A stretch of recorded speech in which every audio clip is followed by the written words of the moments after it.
দিনটা ছিল রবিবার। সারা সপ্তাহে ক্লান্তি দূর করার জন্য আমি, বোন এবং বাবা বেরিয়ে পড়লাম একদম উদ্দেশ্যহীনভাবে।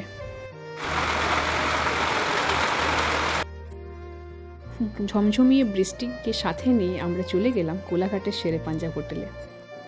চারিদিকটা খুব সুন্দরভাবে সাজানো এবং গোছানো, এবং আজকে সানডে হওয়ার ভিড় ছিল প্রচণ্ড, এবং পার্কিং পেতে কিন্তু বেশ কষ্টই হয়েছিল আমাদের। আর এই বৃষ্টি স্নাত বিকেলে চারিদিকে সবুজে মোড়া পরিবেশটা কিন্তু দারুণ লাগছিল। গাড়িটা পার্ক করে আমরা চলে গেলাম কিছু চা আর স্ন্যাক্স খেতে। আর বাঙালি হয়ে বৃষ্টির দিনে চা খাবো না ভাবাই যায় না। এত ভিড়ের মাঝে বসার জায়গা না পেয়ে বাড়ির রাস্তায় ধরলাম অবশেষে কিছু স্ন্যাক্স খেতে খেতে। আর এভাবেই শেষ হলো ছুটির দিনে পরিবারের সাথে কাটানো একটি সুন্দর দিন।